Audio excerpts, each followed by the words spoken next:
Bismillahirrahmanirrahim. Assalamualaikum warahmatullahi wabarakatuh.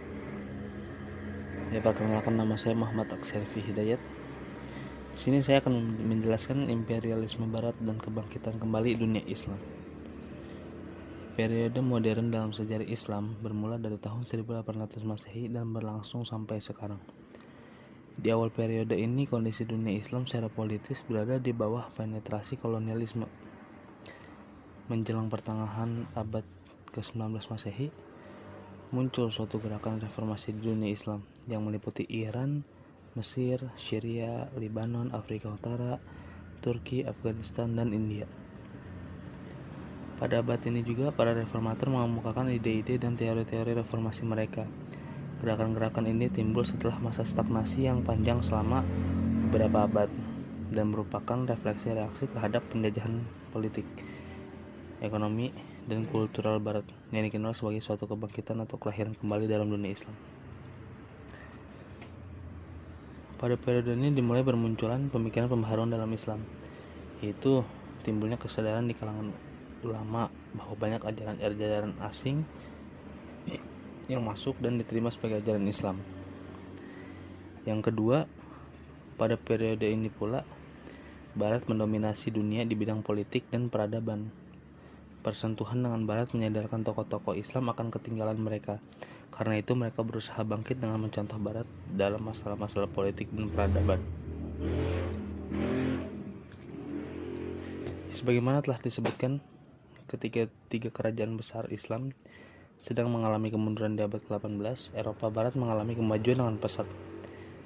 Kerajaan Safawiyah mengalami kemunduran karena tidak hanya mendapat serangan dari kerajaan Turki, tetapi juga mendapat serangan dari kalangan dinasti yang tunduk pada Safawiyah yang ingin merdeka, yaitu berturut-turut saja Afghanistan, sehingga pada tahun 1722 Masehi berhasil menduduki Asfahan. Kemudian disusul oleh serangan dinasti Zan yang pada tahun 1750 Masehi berhasil menguasai seluruh Persia. Maka berakhirlah kekuasaan kerajaan Safawiyah di pertengahan abad ke-18. Di belahan kerajaan Mughal juga dilanda kemunduran, tepatnya pada pemerintahan setelah Aurangzeb, yaitu mendapat seorang diri masyarakat Hindu, di antaranya pemberontakan Sikh yang dipimpin oleh Guru Tegh Bahadur, Guru Gobind Singh. Pada awal paruh kedua abad ke-15 Masehi, kerajaan Mughal hancur di tangan Inggris yang kemudian mengambil alih kekuasaan di anak benua India. Dari dalam kerajaan Utsmani dilanda konflik antara penguasa Turki dan perlawanan dari daerah kekuasaannya yang menuntut merdeka seperti Mesir dan negara Arab lainnya. Karena pada waktu itu Turki dipandangnya bukan sebagai khalifah yang melindungi Islam, tetapi tidak lebih sebagai kerajaan yang hanya mementingkan kekuasaan. Sehingga demikian pecahlah peperangan dengan kerajaan Safawiyah yang berkepanjangan sampai runtuhnya Utsmani secara total. Di antara peperangan ini adalah peperangan yang memperebutkan wilayah Irak pada abad ke-18.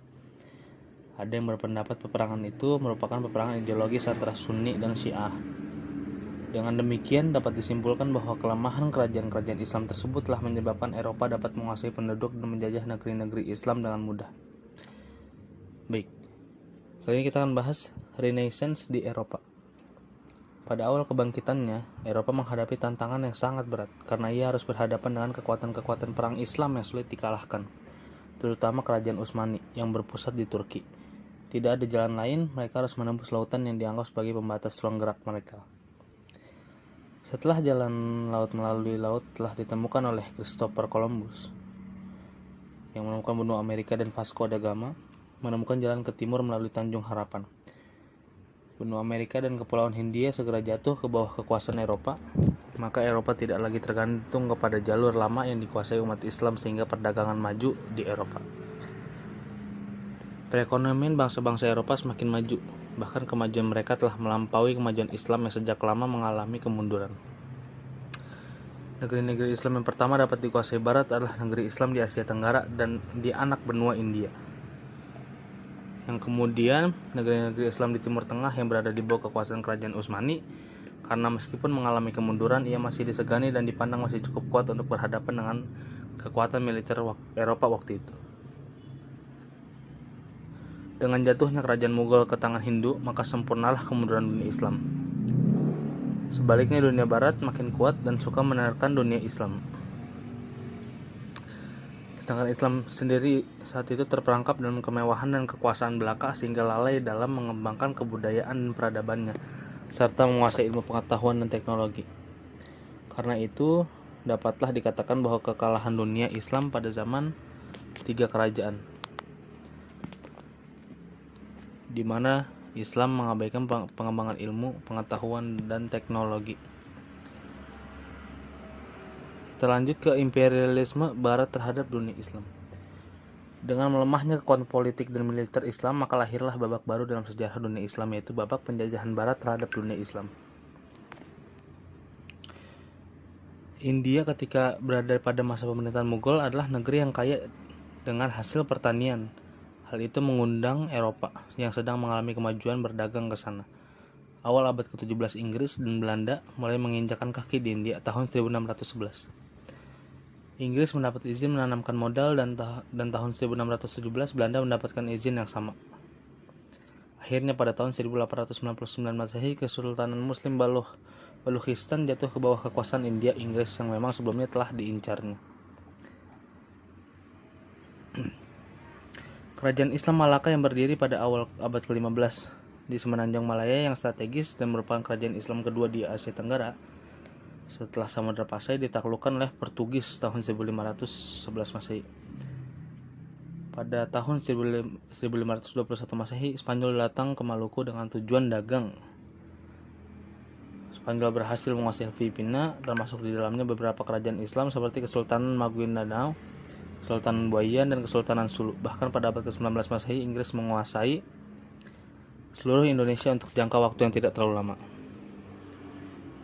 Dan sebagaimana di India, Asia Tenggara di kekuasaan politik negara-negara Eropa berlanjut terus sampai pertengahan abad ke-20 Masehi.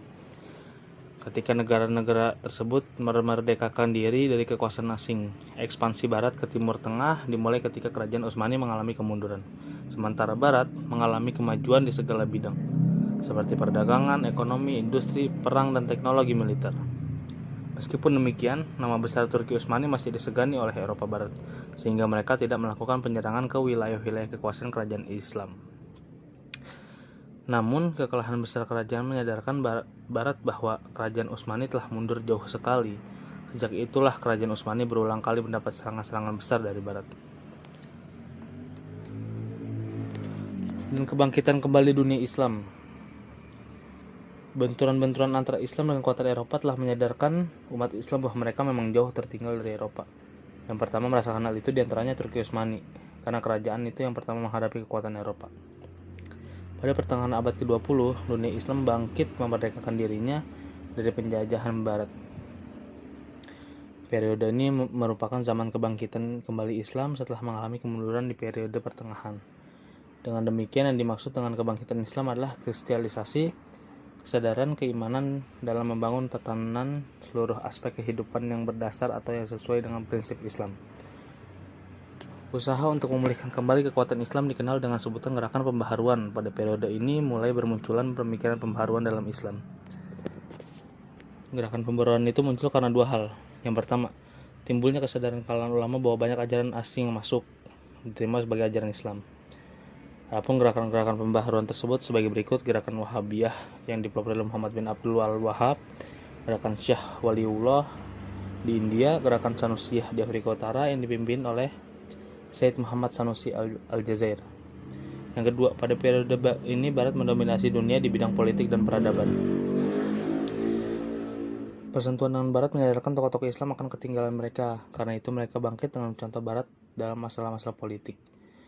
Adapun langkah yang diambil berupa pengiriman para pelajar Muslim oleh penguasa Turki Utsmani dan Mesir ke negara-negara Eropa untuk menimba ilmu pengetahuan dan menerjemahkan karya-karya Barat ke dalam bahasa Islam. Gerakan pembaharuan itu kemudian memasuki dunia politik. Akhirnya, gagasan pan-Islami menjadi redup ketika Al-Afghani tidak diizinkan berbuat banyak di Istanbul oleh Sultan Kerajaan Utsmani, Abdul Al-Hamid II, karena dianggapnya menjadi duri bagi kekuasaan Sultan dan kalahnya Turki Utsmani. Jerman dalam Perang Dunia I dan kekhalifahan dihapuskan oleh Mustafa Kemal. tokoh yang justru mendukung gagasan nasionalisme, rasa kesetiaan kepada negara kebangsaan. Di Mesir, benih-benih gagasan nasionalisme tumbuh sejak masa Al-Tahtawi dan Jamaluddin Al-Afghani. Tokoh pergerakan terkenal yang memperjuangkan gagasan ini di Mesir adalah Ahmad Urabi Pasha. Syekh Muhammad Abduh sebagai seorang reformator di dunia Sunni adalah murid dan pengikut Al-Afghani. Di Syria muncul reformator Sunni Syekh Abdurrahman Kawakibi, salah seorang pengikut Muhammad Abduh dan secara tidak langsung pengikut Al-Afghani. Di bagian Arab lainnya lahir gagasan nasionalisme Arab yang segera menyebar dan mendapat sambutan baik, sehingga nasionalisme terbentuk atas dasar kesamaan bahasa. Demikian ini yang terjadi di Mesir, Syria, Lebanon, Palestina, Irak, Hijaz, Afrika Utara, Bahrain, dan Kuwait. Syed Amir Ali adalah salah satu pelopornya, namun gerakan ini akhirnya pudar. Yang populer adalah gerakan nasionalisme yang diwakili oleh Partai Kongres Nasional India. Gagasan nasionalisme ini pun akhirnya ditinggalkan berubah menjadi Islamisme. Benih-benih gagasan Islamisme dilontarkan oleh Sayyid Ahmad Khan, kemudian mengkristal pada masa Iqbal dan Muhammad Ali Jinnah. Sedangkan di Indonesia, partai politik besar yang menentang penjajahan adalah Sarekat Islam. Didirikan tahun 1921 di bawah pimpinan Cokroaminoto, partai ini merupakan kelanjutan dari Sarekat Dagang Islam yang didirikan oleh Hisaman Hudi tahun 1911. Kemudian berdirilah partai-partai politik lainnya seperti Partai Nasional Indonesia, didirikan oleh Soekarno, Pendidikan Nasional Indonesia (PNI) didirikan oleh Muhammad Hatta, Persatuan Muslim Indonesia (PERMI) yang menjadi partai politik tahun 1932, dipelopori oleh Mukhtar Lutfi. Mencermati akselerasi kebangkitan dunia Islam pada masa yang akan datang, terdapat beberapa hal yang perlu diperhatikan. Pertama, tantangan yang dihadapi oleh dunia Islam diantaranya adalah gerakan kristenisasi yang digarap secara besar-besaran dalam dunia Islam. Itu gerakan Zionisme yang mendapat dukungan politik dan dana dari dunia barat, kapitalisme dan komunisme yang seringkali berkolaborasi dengan elit militer yang sedang berkuasa, dan sekularisme yang menggarap dunia Islam.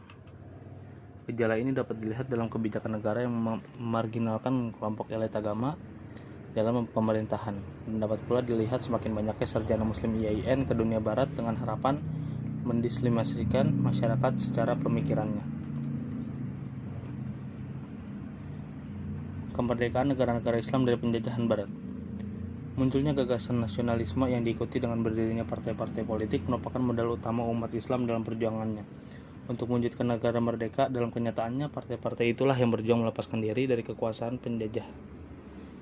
Perjuangan tersebut terwujud dalam beberapa bentuk kegiatan, antara lain: pertama, gerakan politik baik dalam bentuk diplomasi maupun perjuangan bersenjata.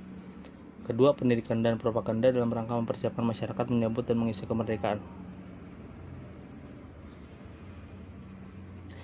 Dan pada tahun 1922, Timur Tengah Mesir memperoleh kemerdekaan dari Inggris, namun pada tanggal 23 Juli 1952, Mesir menganggap dirinya benar-benar merdeka. Pada tahun 1951 di Afrika, tepatnya Libya, merdeka. Sudan dan Maroko tahun 1956.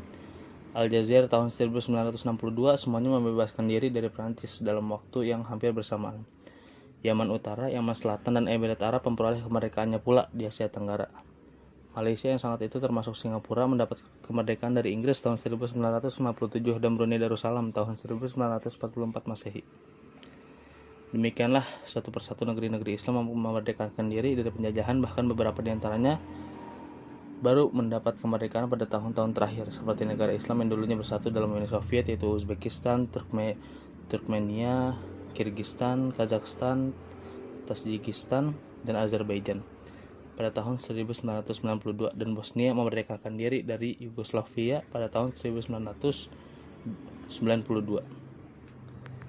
Mungkin itu penjelasan dari saya yang membahas tentang imperialisme dunia barat. Yang lebihnya mohon maaf. Assalamualaikum.